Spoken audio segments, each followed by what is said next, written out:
আসসালামু আলাইকুম। আপনারা সবাই কেমন আছেন? আমার কোয়েল পাখিগুলো আজকে বাইরে নিয়ে আসলাম। তো আজকে ওদেরকে ছাড়া হবে। তো 2 দিন ওদেরকে ছাড়ি নেই, খাঁচার মধ্যে ছিল।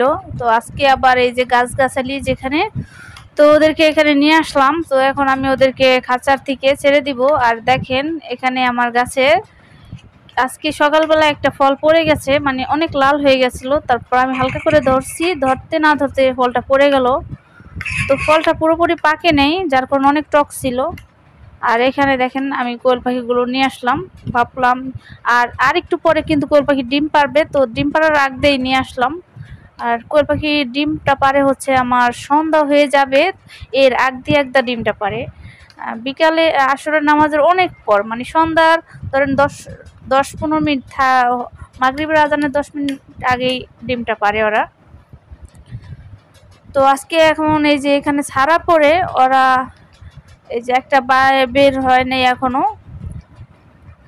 তো এই যে এখানে বালি আছে, তো ওই বালির মধ্যে আবার ওরা গা চুলকাবে, ব্যায়াম করবে, গোসল করবে, মানে ওদের মন আনন্দ করবে, ওদেরকে অনেক ভালো লাগে।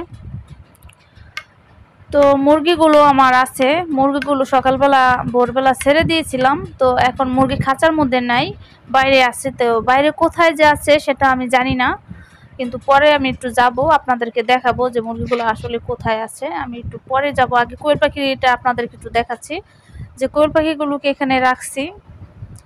দেখেন কোয়েল পাখিগুলো ওই যে বালুর মধ্যে সব কয়টা গেছে, 3টা কোয়েল পাখি একসাথে গোসল করতেছে।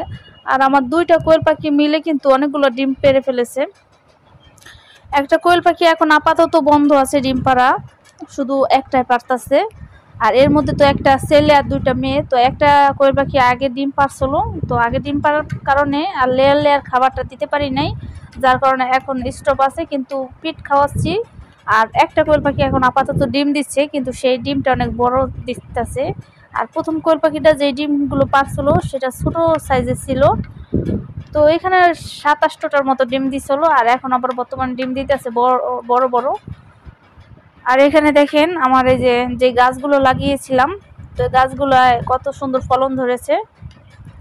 পেঁপেগুলো ভাবছি যেগুলো বড় সেগুলোকে পাকাবো, আর যেগুলো ছোট মানে এগুলো আর বড় হবে না, দেখতে বোঝা যায়। তো এগুলো কাঁচা রান্না মানে তরকারি হিসাবে খাওয়া হবে, সবজি হিসাবে খাওয়া হবে এগুলো।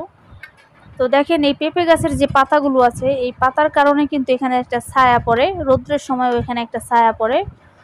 তো তার কারণে এই জায়গাটা অনেকটা ঠান্ডা থাকে। তো আগে যখন ছিল ওই গাছ যখন ছিল না, তখন কিন্তু এতটা ঠান্ডা ছিল না। কোয়েল পাখি বা মুরগি যখন পালতাম তখন কিন্তু গাছের পাতাগুলো ছোট ছোট ছিল। তো কয়েক মাস যাওয়ার পরে কিন্তু গাছের পাতাগুলো খুব তরতাজা হয়ে গেছে, অনেক সুন্দর হয়েছে। আর বৃষ্টির কারণে কিন্তু গাছের পাতাগুলো আরো বেশি সুন্দর হয়ে যায়। তো তার জন্য এইখানকার পরিবেশটা অনেক সুন্দর হয়ে গেছে। তো আর এখানে এই যে দেখেন পেঁপে গাছে কি সুন্দর পেঁপে হয়েছে। আর পাশাপাশি যে একটা আমড়া গাছ দেখতে পাচ্ছেন, এই আমড়া গাছটা তো আপনারা প্রথম ভিডিওর মধ্যে দেখবেন, প্রথম বলতে মানে আমার ভিডিওর মধ্যে শর্ট ভিডিও আছে। তো সেইখানে দেখবেন আমড়া গাছটা অনেক ছোট ছিল, বলতে একনালা একটা গাছ ছিল, আর এখন কিন্তু 4টা ডালা হয়েছে, শাখা প্রশাখা বেড়ে অনেক হয়ে গেছে, আর ভালো লাগছে দেখতে। আর এই যে দেখেন পেঁপে, এই ছোট গাছটায় কত সুন্দর পেঁপে হয়েছে। তো এখান থেকে কয়েকটা পেঁপে কিন্তু খাওয়া হয়েছে তরকারি হিসেবে রান্না করে, আর কয়েকটা পেঁপে রাখা হয়েছে যেগুলো একটু বড় সাইজে। আর এখানে দেখেন এই যে চালের উপরে, এখানে কিন্তু ওই যে দেখেন ছাদের উপরে আর কি, ওই যে দেখতে পাচ্ছেন না, ওইখানে একটা হচ্ছে দুন্দুল হয়েছে, অনেক বড় হয়ে গেছে।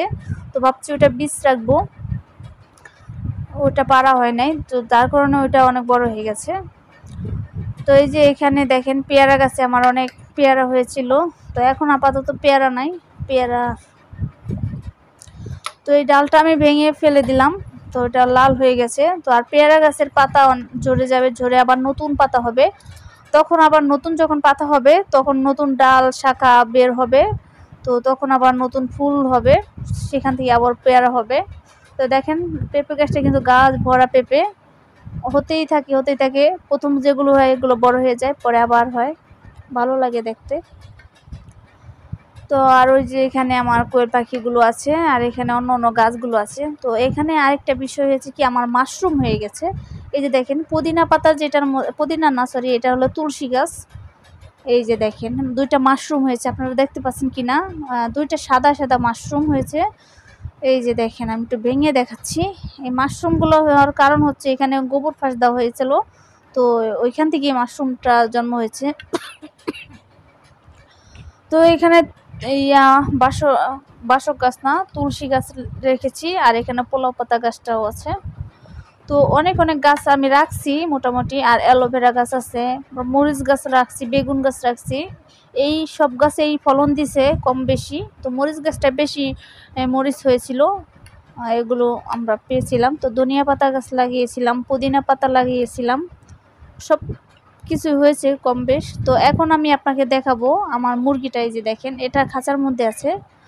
তো মুরগিটা ওর এখান থেকে বের হওয়ার জন্য অনেক চেষ্টা করে, কিন্তু আমি ওকে ছাড়ি না। ওর এখনও প্রাপ্ত যে বয়সটা সেটা এখনও হয় নাই, কারণ মুরগিকে আর একটু বড় করে ছাড়লে তখন ওই সহজে আসতে পারবে, বা অন্য মুরগি যখন ওর অ্যাটাক করবে বা মারবে তখন ওই ভয় পেয়ে থাকবে না, তখন ওই বড় হবে আর ওর সাহস থাকবে তখন। আর ছোটো যেহেতু বাচ্চা, তো ওর ভয় বেশি। অন্য একটা মুরগি যদি ওর ঠোকর দেয় তাহলে ভয়ে এই বাসায় আসবেই না, হয়তো অন্য জায়গায় যাবে, গা লুকিয়ে থাকবে। তো তার জন্য ওরাকে এখন ছাড়তেছি না, ওর প্রাপ্তবয়স্ক হয় নাই। যখন ওই ডাক শিখবে, একটু বড় হবে, পাখা পোকা হবে, তখন না ভাবছি বাইরে ছাড়বো, এর আগে ছাড়বো না যেহেতু ছোট। তো এখন আমি এটাকে এখানেই রাখছি। দেখেন এই যে খাঁচাটা আমার এখানে আছে, আর মুরগির খাবারগুলো এখানে আছে। তো কোয়েল পাখি তো বাইরে রেখে দিয়ে আসলাম ওই যে ওইখানে, তো যার কারণে এখানে খালি। আর এখন আমি দেখাবো যে ওই মুরগিটা কোথায় আছে। তো দেখেন আমি এখন এই যে বাড়ির এইখানে নিয়ে চলে আসলাম, যে ওই রুমের থেকে আর কি, বিল্ডিং রুম থেকে এখানে চলে আসলাম গ্রামের। এই যে তো এখন আমি মুরগিটাকে খোঁজার চেষ্টা করছি। দেখেন ওই যে আমাদের ওই যে কাকিদের বাসা ওখানে গেছে গা। দেখেন এই যে মুরগিটা আমি একটু জুম করে দেখাচ্ছি আপনাদেরকে, আমার সাদা মুরগিটা।